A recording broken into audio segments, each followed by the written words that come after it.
gustaría expresarles a ustedes el motivo de la conferencia.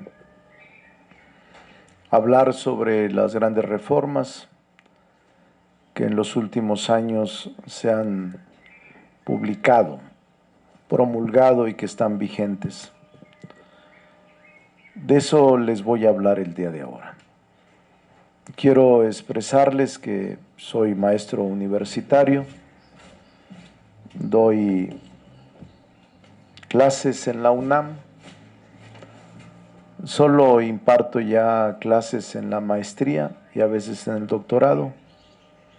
Soy doctor en Derecho por la UNAM, ahí realicé estudios de especialidad, maestría y doctorado. Así es de que tengo mucha afinidad y mucha comunicación con los jóvenes del país. Siempre asisto a seminarios. Me gusta mucho impulsar a los jóvenes. Hay varias organizaciones de jóvenes que me acompañan en capacitaciones, en formaciones políticas, en debates. El sábado pasado concluimos, después de 6 semanas, un concurso estatal de debate político con unos jóvenes. Aquí mismo pronto haremos otros con Juventud Real, que es una organización social de jóvenes que están intentando participar en la vida pública. Y al dar clases en la UNAM durante varios años, me facilita tener comunicación con ustedes. Por eso estoy muy emocionado de estar en esta universidad, porque sé su historia de 15 años, sé su esfuerzo, sé del personal académico que aquí actúa y que aquí enseña, y también sé que su especialidad en materia jurídica los enaltece. Sobre la materia que hoy quisiera platicar con ustedes, las grandes reformas, es para mí muy importante comentarlas, y máxime aquí en esta escuela y en todas las escuelas de derecho en donde tenemos la posibilidad de conversar. Yo he escrito 38 libros, y hace 2 años, un año aproximadamente, terminé de escribir la primera etapa de la legislatura, los primeros 4 años de cambios en materia jurídica y constitucional. Y escribí 2 tomos sobre las grandes reformas para el cambio de régimen. Ya están editadas por Editorial Hermanos Porrúa, o por Miguel Ángel Porrúa, y son estas. Este es el tomo 1, Grandes Reformas para un Cambio de Régimen. 2 tomos, tomo 1 y tomo 2. ¿En qué consisten, diría yo, las grandes reformas? Desde un principio nos propusimos varias materias. Una que era un reclamo profundo de los maestros del país, era la derogación de una reforma constitucional ilegal que en el gobierno pasado, en el 2013, se había aprobado y promulgado. Los maestros en el país demandaban la derogación de esas reformas del tercero constitucional y de sus leyes reglamentarias, y nosotros lo logramos por unanimidad, y logramos instalar con parlamentos abiertos una nueva legislación en materia educativa que tiene que ver también con su escuela en materia de educación superior. No eliminamos ninguna restricción a la educación privada. Al contrario, aceptamos y permitimos que existiera la educación pública fortalecida por el Estado y que estuviera la educación privada también respaldada por el Estado dentro de sus reglamentaciones. Entonces, fue una reforma muy importante. Hay otra reforma que fue clave, la separación del poder económico del político. Entre otras reformas hicimos una que prohíbe la condonación de impuestos. Anteriormente, antes de este gobierno, a las grandes empresas, a los grandes bancos, se les condonaban impuestos, es decir, no se les cobraba impuestos. Y en esas condiciones, solo los sectores medios y los más pobres pagaban impuestos, y las grandes industrias, bancos, instituciones transnacionales no pagaban impuestos. En eso fue en lo que consistió la reforma. Se prohibió la condonación de impuestos en la Constitución. Y ahora todos, absolutamente todos, deben pagar impuestos. También se modificó algo que tiene que ver con su escuela.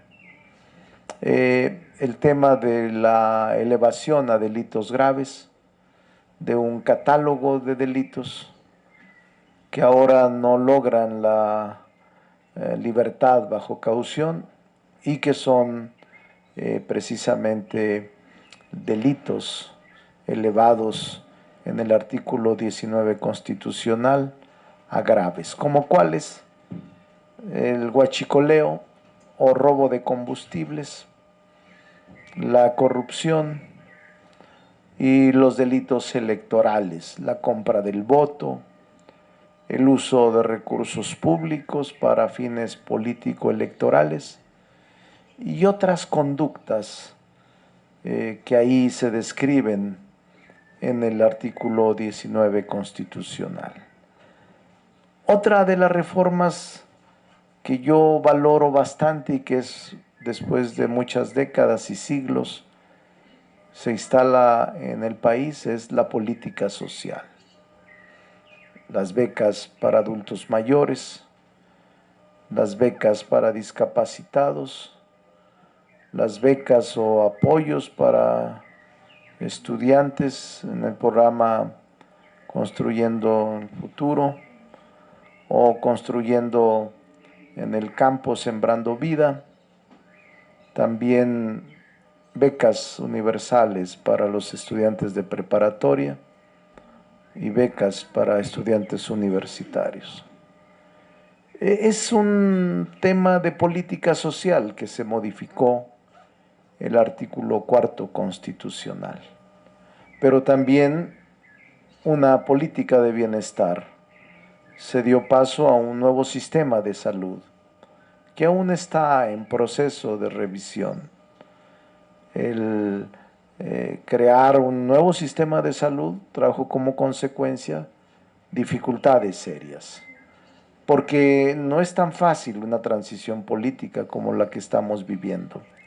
Y en el sistema de salud también hubo modificaciones, pero también en el aspecto laboral.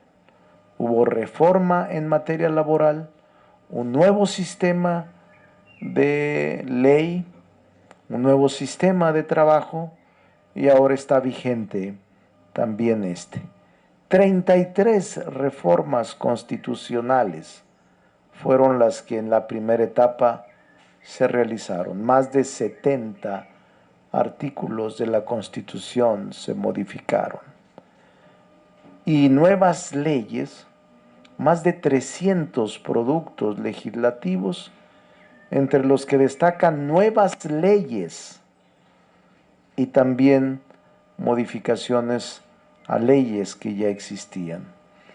Es decir, el trabajo del Poder Legislativo ha sido intenso, ha sido abundante y ha sido muy productivo. Por eso en estos 2 tomos, que les traje algunos, que voy a rifar porque nomás traemos 40 ejemplares. Me dijeron que habría 50 jóvenes, así que el que aguante todavía a la conferencia podrá tener posibilidades de quedarse con un libro de estos de mi autoría.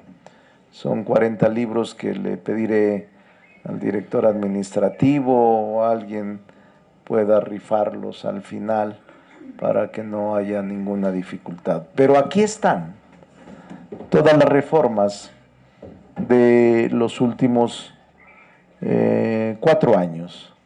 Todas las reformas escritas de manera muy clara en materia constitucional y legal. ¿Qué está pasando en México? En México está pasando un proceso de transición política. Inició apenas en el 2018. Ustedes son muy jóvenes, quizá la geometría política apenas están empezándola a comprender, pero durante siglos, un siglo casi, dominó el escenario político nacional el PRI y el PAN. La derecha o entre la derecha y el centro. Y hubo alternancia entre el PRI y el PAN durante casi 100 años. Todavía en el Estado de México y en Coahuila, si ganaran la elección el próximo domingo, se mantendrían en el poder ininterrumpidamente más de 100 años. Si ganan estos partidos, estarán en el poder como 104 años de gobernar. Y lo que sucedió en el 2018 fue una irrupción. Por cierto, muchos jóvenes. Yo fui coordinador de una representación proporcional, de una circunscripción, y me topé con muchísimos jóvenes universitarios en la campaña del 17, apenas hace 5 años. Jóvenes como ustedes que participaron y que actuaron y que iban a escuchar a los candidatos y que tuvieron un papel impresionante, lo que van a hacer también ahora. Los jóvenes ahora representarán casi el 30% de jóvenes en la lista nominal que van de los 18 años a los 35. Claro, los de 35 ya no son tan jóvenes, pero se consideran así dentro de un sector de la población. Pero van a ser definitivos los jóvenes. Por eso a mí me encanta siempre acudir con los jóvenes. Tengo seminarios, formaciones de capacitación, tengo parlamentos juveniles, parlamentos universitarios, que los hago prácticamente cada 8 días. Los hago en el Senado y aprendemos juntos. Empiezan a debatir, aprenden a debatir, a deliberar, a organizarse y a defender sus ideas y principios. Por cierto, por la anfitrionía de Jorge y de Mauricio, están invitados para hacer un parlamento allí en el Senado de la República, que puedan seleccionar 128, son 128 los asientos del Senado y ahí los atendemos cuando se organicen y se seleccionen. Hemos hecho parlamentos universitarios con la UNAM, con el Poli, con la Ibero, con la Panamericana, con la Universidad del Estado de México, la de Guanajuato, la de Puebla.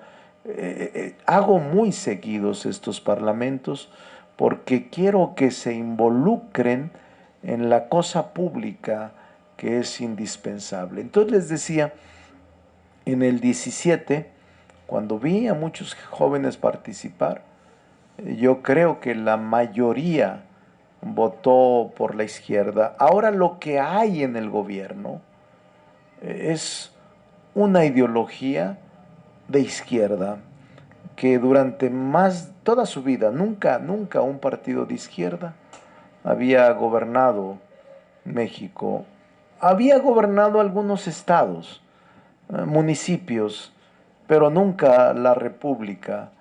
Y ahora hay una lucha permanente, porque eso es la democracia. No puede haber victorias para siempre, ni derrotas para siempre. Depende del cumplimiento de compromisos, depende de atender a la gente, depende de que las promesas de campaña se hayan realizado y depende de la valoración que la población realice en favor de los gobernantes. Por eso los jóvenes son claves para lo que ahora está sucediendo. Y a los jóvenes son a quienes vamos a entregarles la estafeta ya. De hecho, estamos entregándola. Hace unas 3 semanas modificamos una ley, que estas son las 2 últimas reformas constitucionales, que por cierto, por supuesto, no están en estos libros. Son reformas constitucionales que se acaban de aprobar el 28 y que apenas hoy día, este día, se publicaron en el Diario Oficial de la Federación y son ya vigentes. ¿Cuáles son estas 2 reformas constitucionales que se aprobaron?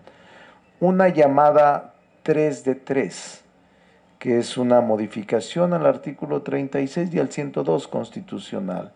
¿En qué consiste esta ley 3 de 3, que es una reforma constitucional?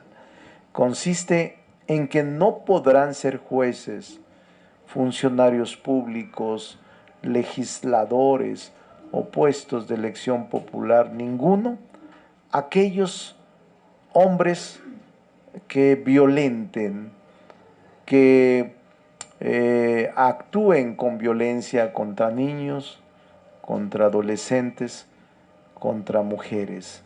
Y tampoco podrán serlo aquellos que incluso sean deudores alimentarios. No van a poder ser ni funcionarios, ni jueces, ni magistrados, ni legisladores, y es una restricción muy fuerte que fue una lucha de las mujeres organizadas, de los grupos feministas en el país, la que empujó esta reforma que a partir de ahora está vigente. Y otra reforma es la que tiene que ver también con los jóvenes.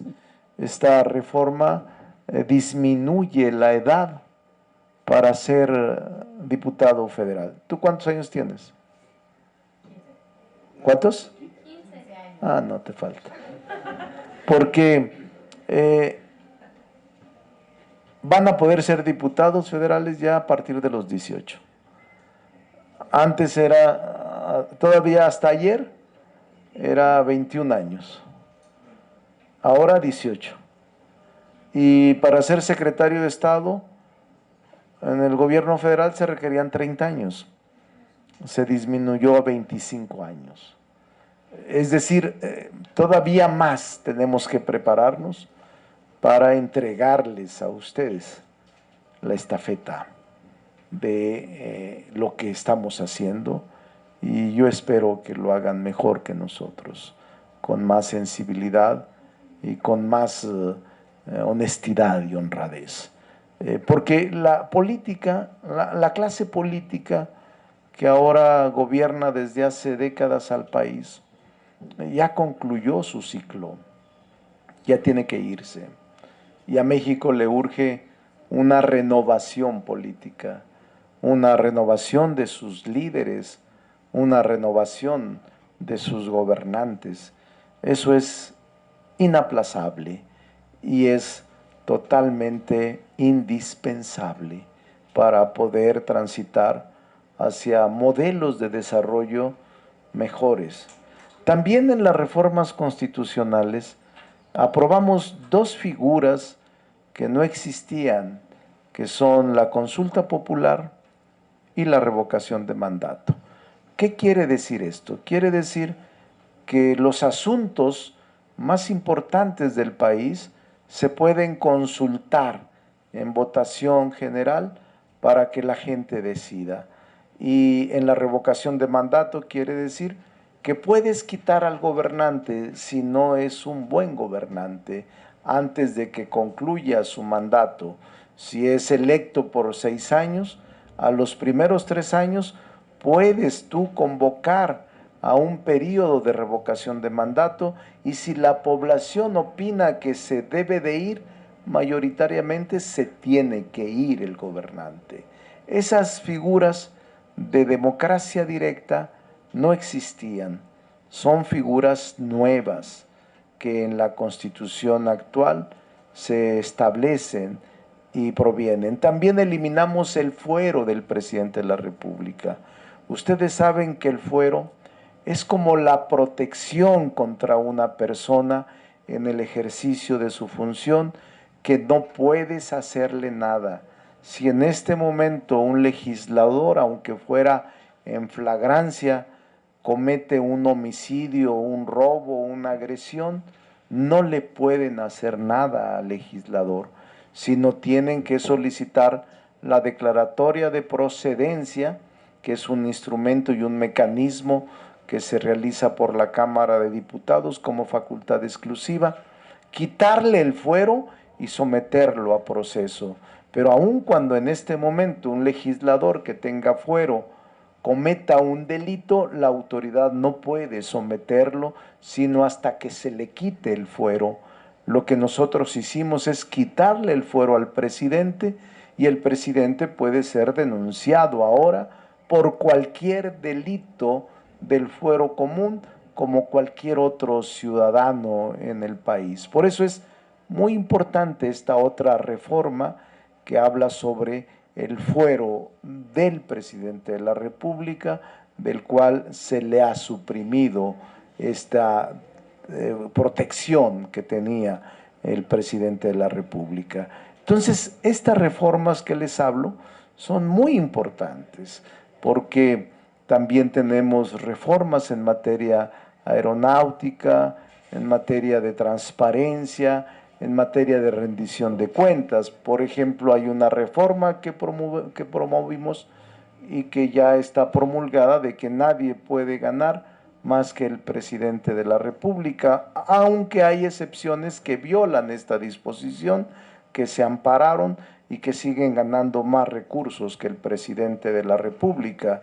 En el caso de jueces, magistrados, ministros de la Corte, ganan más del doble que el presidente, cuando la Constitución dice no puedes ganar más que el presidente de la República en tratándose de función pública de esta institución. He leído sobre sus avances, he leído sobre el contenido de su plan de estudios y he visto cómo se han desempeñado en el exterior frente a otras universidades. Hace rato Jorge y Mauricio me presumieron que en alguna ocasión vencieron a la UNAM en un debate, y yo le dije, bueno, sería excepcional, es excepcional, porque, pero me alegra, qué bueno que lo hacen y qué bueno que se empeñen en ser los mejores. Yo soy universitario, soy Puma, desde hace muchos años doy clases ahí y me honra mucho. No percibo ni un 5 porque como soy funcionario, cuando eres funcionario no puedes recibir ningún dinero, entonces no cobro y no lo hago por eso. Yo pagué en la UNAM, no me lo creerán, pero pagué en aquel tiempo. Ahora les preguntaba a mis alumnos de maestría, porque ya nomás doy en el posgrado, ya no doy en la licenciatura, y el otro ya terminamos esta semana pasada clases. El semestre lo acabamos de concluir el viernes pasado, y por eso me gusta la UNAM. Hay libertad en el país, pero le preguntaba a mis alumnos de la maestría, ¿cuánto pagas al semestre? Al semestre, no me lo van a creer, 20 pesos. Al semestre, a los 6 meses. Es educación pública que le paga el gobierno. No es en la educación privada donde todos los maestros y todos los paga la propia administración. Ellos reciben un subsidio, las universidades públicas, pero qué bueno que existe. Yo, si no hubiese existido la universidad pública, no sería profesionista y no sería doctor en Derecho, porque provengo de una familia campesina, de un origen muy humilde, de una comunidad, éramos 14, imagínense mi padre y mi madre para poder sacar dinero para 14 hijos, imposible, imposible, pero obviamente se complementa. Yo estoy en favor de la mezcla entre universidad pública y universidad privada y conozco universidades privadas de muy buen nivel y de un aprovechamiento académico extraordinario.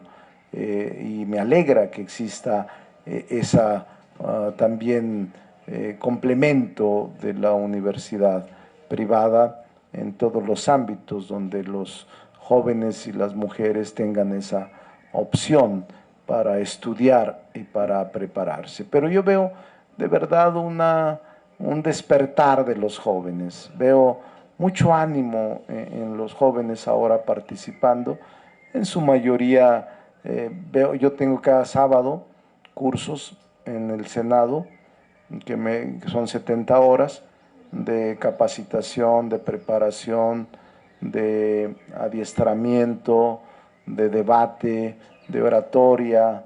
Y cuando llegan los jóvenes, muchos de ellos estudiantes o profesionistas, llegan más o menos, pero cuando